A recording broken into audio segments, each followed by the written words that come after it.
জনাব তারেক রহমান দেশে আসার পরে ঠিক যত সহজে তার এনআইডি কার্ডটা করতে পেরেছিল, সরকার নির্ধারণ হওয়ার পরে আমরা কি পারবো?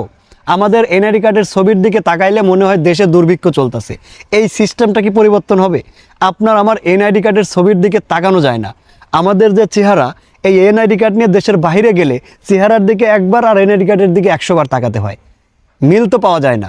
যে কারণে বলতে চাই, জনাব তারেক রহমান যতটা সহজে তার এনআইডি কার্ড করতে পেরেছিল, সরকার গঠন হওয়ার পরে আমি আপনি সেটা করতে পারবো কিনা? আমি আপনি এটা খুব ভালো করেই জানি। আমাদের এই দেশে NID card, voter ID card, তারপরে আপনার ড্রাইভিং লাইসেন্স, সার্টিফিকেট, এই সমস্ত জিনিস কানেক্ট করা যে কতটা কঠিন, এটা আমি আপনি জানি। তো একটা দেশ ঠিক তখনই উন্নত হবে যখন ভেজালহীন এই সমস্ত জিনিস আপনি পেতে পারবেন, কারণ এগুলো একটা নাগরিকত্ব অধিকার। আমার ওয়াইফের কথা যদি আমি বলি, ও ভোটার হয়েছে 2018 সালে, 18 নাকি 19 এই মুহূর্তে মনে পড়ছে না, এই দূরের একটা হবে। এখন পর্যন্ত ও এনআইডি কার্ড পায়নি, এখন পর্যন্ত ও স্মার্ট কার্ড ওর হাতে পায়নি। 6 মাস পর পর আমি বেশ কয়েকবার খোঁজ নিয়েছি, তারা বলে 6 মাস পরে আসেন, 6 মাস পরে আসেন।